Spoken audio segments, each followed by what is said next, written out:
어느 날 회사에서 한 달 동안 다른 현으로 출장을 가라는 지시를 받았습니다.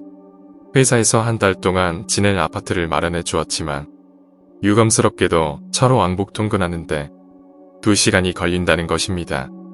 그나저나 나는 이곳이 낯설 때다가 2시간의 출퇴근은 정말 힘들었습니다. 그래서 직장 근처에 임대할 곳이 있는지 알아봤지만 관광이 번성한 곳이 아니라서 그런지 찾기 힘들었습니다. 한 달 동안 그렇게 힘들게 출퇴근하기 싫은데 포기하려고 했지만 동료가 어느 임대 아파트를 소개해 주었습니다. 직장까지 가는데 15분이면 된다. 나는 바로 부동산으로 달려가 숙박소속을 신청했습니다. 그 고층 아파트는 주위의 건물들 사이에서 좀 부조화스러워 보였습니다. 부동산 중개인이 아무도 살지 않는 빈집으로 나를 안내했는데 문을 열자마자 찬 공기와 곰팡이 냄새가 느껴졌습니다. 뒤에 누가 있는 것 같아서 뒤를 돌아봤지만 아무도 없었습니다. 팔짱을 낀 채 두리번 방 안을 둘러보니 왠지 모르게 뭔가 있는 것 같았습니다. 빈 방이 여기뿐입니까?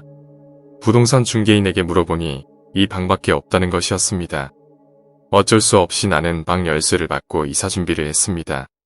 다음날 아침 나는 엘리베이터를 타고 1층으로 내려갔습니다.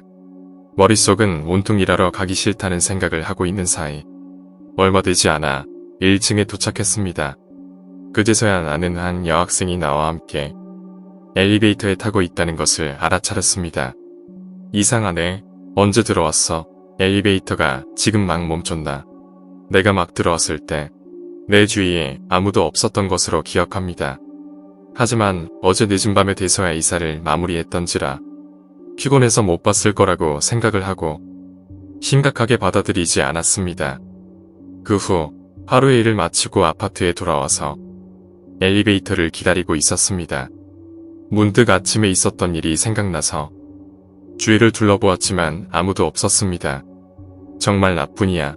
아무도 없는 엘리베이터로 들어가 13층 버튼을 눌렀습니다. 13층 도착. 엘리베이터의 문이 열리고 나가려는데 아침에 봤던 그 여학생이 있었습니다. 깜짝 놀라 소리조차 내지 못했던 나는 작은 목소리로 좋은 저녁이에요 라고 속삭이며 엘리베이터에서 내렸습니다. 정말로 무서웠다. 엘리베이터에는 분명 나 혼자뿐이었는데 어떻게 갑자기 여학생이 내 눈앞에 나타난 걸까요?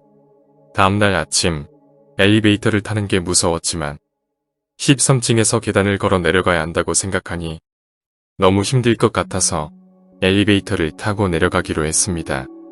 그런데 이번에는 그 여학생이 나타나지 않았습니다. 뭐야, 내가 잘못 봤나? 말로 표현 못할 정도로 답답하고 숨통이 조여왔습니다.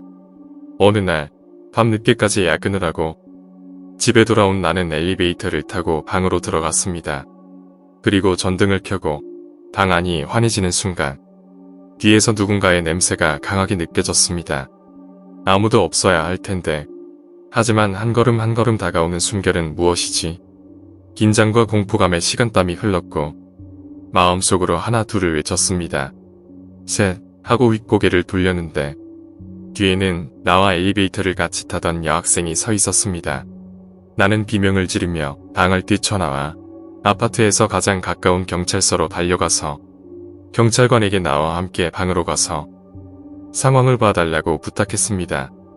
방에 들어가 보니 이상했습니다. 아까 방을 뛰쳐나왔을 때 문을 잠글 시간이 없었을 텐데 문이 잠겨져 있었습니다.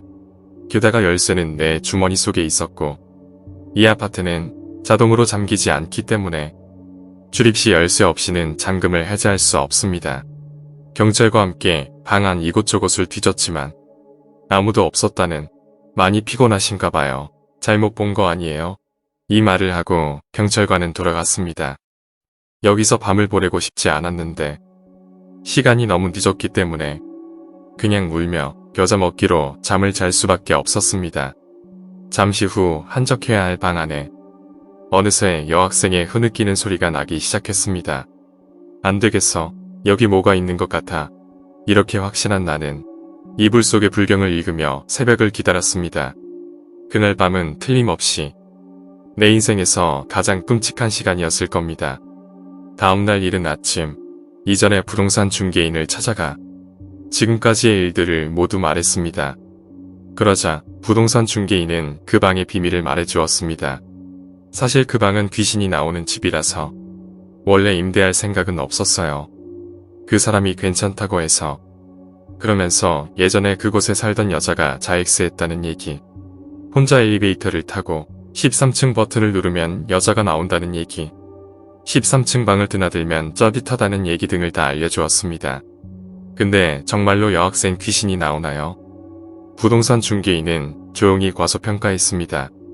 나는 그 여학생이 자기 방에서 왜 자엑스했는지 알 수 없었습니다. 여학생은 한 남학생과 이쪽에서 같이 살았던 것 같은데 그 남학생은 다른 곳에서 스스로 목숨을 끊은 것 같습니다.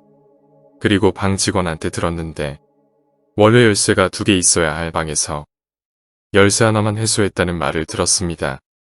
회사에서 마련해준 아파트로 돌아온 후 별다른 일 없이 출장을 마치고 평범한 일상으로 돌아갔습니다. 그 이후로 그곳에는 가보지 않아서 귀신이 나오는 아파트가 지금도 있는지 모르겠습니다.